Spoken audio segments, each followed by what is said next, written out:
Morning, Willow class. Okie dokie. So you might see that our screen looks a little bit different today, and that's just because I wanted to try out something new. Simply because we've got a lot of writing, and I think it's going to be a little bit clearer if we do it like this, as opposed to doing it on my whiteboard at home. So we're actually starting off this week by developing a plan for our new innovation of wonder.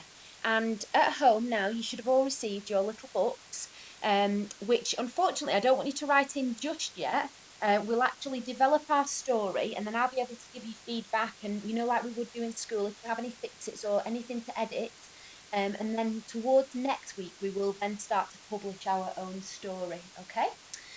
So you can see here that I have got a chunk the plot which we have used in the past. So it should be looking familiar for you.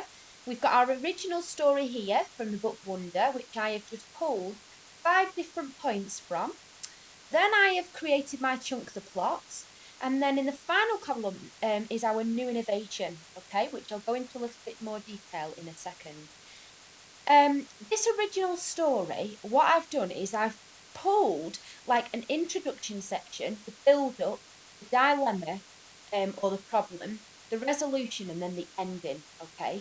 However, just in case any of you guys haven't watched the film and haven't finished the book, I haven't done it this final bit based exactly on the actual ending of the book. I've just used a little bit of an ending from earlier in the book, if that makes sense. It'll become clear anyway when we read it.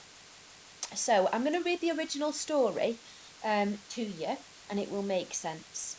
So the first bit, the introduction, talks about August. It says that August is introduced as a 10-year-old boy who has been home educated all of his life. He has a facial disfigurement and is worried that he will never make friends. And then the next one, the build up to our problem, is that August's parents decide that it's the right time for him to go to mainstream education and start school. So he goes to school and he makes a friend.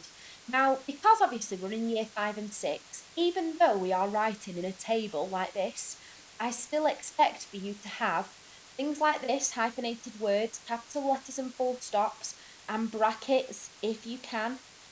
Ellipsis you will see in a little bit further down our plan. So don't forget those grammatical features that I would expect in your normal writing. That's what you need to include today. Okay, our third section, which is our problem. So the two boys develop a bond and Augie becomes more confident. He no longer wears a mask until one day when he overhears a conversation that Jack is having. Dot, dot, dot. And we know that that creates a bit more suspense. It builds tension in my writing as a cohesive device. And that's why I've put it here, so that it makes people want to read on. Okay? Then, August cannot believe some of the things that he heard Jack saying about his face. He decides he no longer wants to go to school. His parents eventually coax him into returning. This paragraph here, well, sorry, this chapter is going to be split into a few paragraphs. This bit here in particular, he decides he no longer wants to go to school. When we come to actually write this, it's going to be dragged out a little bit more.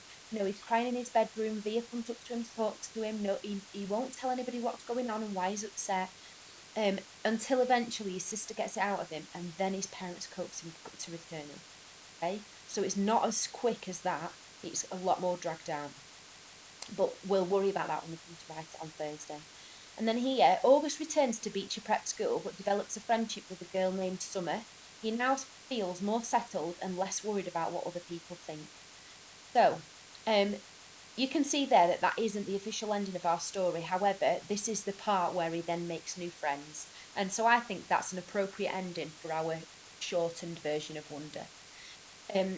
Then we've got our chunk the plot section, okay? Our chunk the plot section, I've based it on this, but I've taken out the names of the characters, the names of the school, because those are the things that I'm going to be changing in my new innovation section.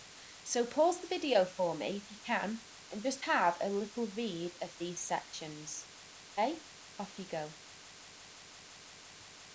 Okay, so hopefully you've managed to pause the section, pause this video, sorry, and read the section for the chunk the plot. So you can see that it's just really taking out the characters' names and specific details about the disfigurement. Okay. And what I've then done here is started to develop my new innovation. So I've pulled this, and I've created this. It's exactly word for word, okay? So August is introduced as a 10-year-old boy. Toby is introduced as a, so all I've done is change this. Um, Let me just change that because it should say an 11-year-old boy. So Toby is my main character. You might choose a girl or a boy, but you need your character's name here that you had from your blurb on Friday. Tell me the age of your boy or girl, it doesn't matter. Toby is introduced as an 11-year-old boy who has been home educated all of his life. That needs to remain the same, okay? Because that's here. He has an impairment and only has one leg. Yours is going to be different. It might be that he has hearing impairment, so he wears hearing aids. It might be that he has no arms. It might be that he has, like mine, only got one leg, or that he has, anything like that. He is therefore worried that he will never play like a child and make friends. So that is based exactly on my original story. Then my next section, Toby's parents decide that it's time to start mainstream education. Gosh, I've got a few spelling errors here. Education. They take a tour around a local school named, and I've just made up the name, St. Michael's Elementary School. You call it whatever you want, okay? He starts school and makes lots of friends. No one cares about his need. I think that's important to put there. Although it's not here, I think, like I say, it's important because um, we want to get the point across to the reader that he feels quite settled when he first starts school.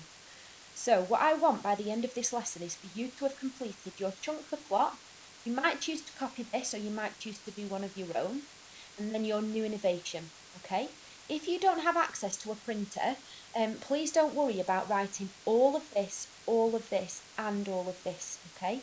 If you don't have access to a printer and you're doing it in your book, split your page in two and then do a chunk the plot section and do your new innovation. All right, to save you some time so that you're not writing all of that as well, because it would take you a long time. As long as you have the basis for this and then your new innovation, they're the main things that I want to see by the end of today. Once you've done that, then tomorrow we are going to move on to actually writing this first chapter. Okay? So good luck with your new innovation today, and I can't wait to see how you get on. Bye, Willow class.